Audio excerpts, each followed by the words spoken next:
Do we have a question from this mic Yeah, here? sure. I just first like to say thank you for coming here. And my name is Puya. So I'm a student drama, and I come from Iran, not Iraq. Iran, the old name Persia. So I come from a religious family. My family are Muslim, but I born as a Muslim, but I didn't want it to born as a Muslim because, so as a family I born, but still I haven't accepted Islam because of some certain points. Uh, my main question was I mean, about the time, like ancient time, back to the 1,000 years ago, when the time the Islam come to my country and we became a Muslim. So as I read in the history and those kind of stuff, I found it out that the Arab countries, so they attacked to my country, and they invade my country and they brought Islam by force, without my king accepted. So Persia was an old country, and it was the most civilized country from the ancient time until now. We believe a real God, we were worshipping a real God, and our religion was Zartosh. So he was a prophet also. So we believe in good deeds, good thought, good words. So even Cyrus the Great, he was the king of the world, and he was doing a lot of good things. Even some people, they was confused that they called him Messiah, Masih. He was doing many good things, but he was never said, I'm a prophet, I'm a God. But even though that king, when he attacked the other country, he never killed a civilian, he never raped a woman, and he never made them to change the religion. Even somebody was worshipping a cow, he respect for them, even though he was worshipping a real God. He could make them to worship also same as what is worshipping. But in the Islam way, if you're going to promote your religion, doesn't mean that you have to force it to somebody else, or you have to make them to accept that religion, because human being means freedom. So anyone, they should have a right, human rights. So maybe those people that didn't want that religion, so why they have to attack and to bring it by force? That was the main question that make my heart a bit to make me to my belief go down. So Brother, are you Parsi? Pardon? Yeah, I'm from Fars. Are you a Parsi?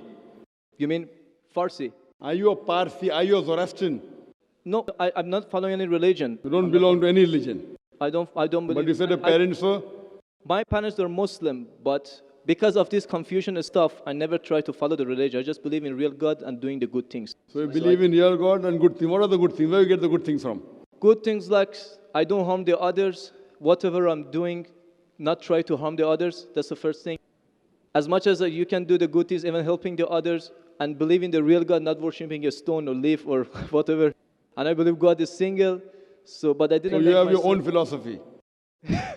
So you want to bring a new religion. I'm not going to make any religion. I'm just following my brain, because as I know, God gave us a brain. So I didn't make my mind busy by following the books. When I was 10 years old, I was just thinking until now even. So I tried to follow my brain. Thinking, he's saying, God as long as not a stone. Who told you stone is not a God? Anyway, I'll answer your basic question. Your basic question is that Muslims came to Persia and they conquered and they forced people to accept Islam. So no one should force at all. I agree with you. Point to be noted is that today the media promotes that Islam was spread by the sword. I am aware that there are certain black sheep in the Muslim community, and there are certain Muslim rulers who did wrong things. But as a whole, Islam was never spread by the sword.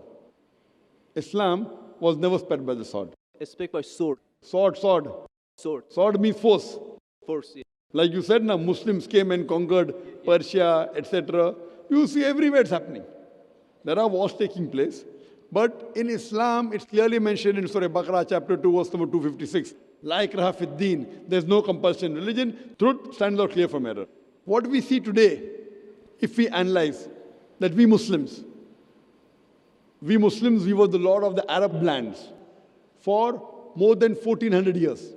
For the past 1400 years, the Muslims were the lord of the Arab lands. For a few years, the Britishers came. For a few years, the French came. But overall, the Muslims were the rulers of the Arab land. Yet today, there are more than 9 million Christians who are Coptic Christians. That means they are Christians since generation. If the Muslims wanted, they could have forced each and every non-Muslim to accept Islam at the point of the sword in the Arab land.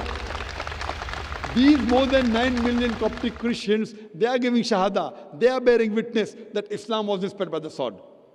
We Muslims, we ruled India for more than 1,000 years. We ruled India for more than 1,000 years. If we wanted, we could have forced every non-Muslim Indian to accept Islam at the point of the sword. Today, more than 80% of the Indians are non-Muslims. These more than 80% non-Muslim Indians, they are giving shahada, they are bearing witness that Islam was spread by the sword. Which Muslim army has come to Indonesia? Indonesia today has the largest number of Muslims in any country, more than 200 million Muslims. In Malaysia, more than 55% of the citizens of Malaysia are Muslim. I am asking you, which Muslim army came to Malaysia? Your country, which Muslim army came? Which Muslim army went to the east coast of Africa? It was the business, it was the traders. When they came here, people accepted this religion. It is the media hype which talks about Islam was spread by the sword. Yes, there were a few people. There were a few black sheep of the Muslim community. Brother, you asked the question, you're listening or you're raising the hand? Okay, sure. You asked the question, you gave the background, I listened to it, and now you want to raise your hand. I have not completed my answer. Okay, sure. Continue. If you ask the question, you should think. Because if you're thinking something, I'm a doctor. If you're thinking, that means you won't hear my answer. If I ask you to repeat, you won't be able to repeat 25%. So when you listen, you should give attention. I'm a doctor. I've done psychology also. So, this is the media hype. If you read Thomas Carlyle, historian, he writes in his book, Heroes and Hero Worship.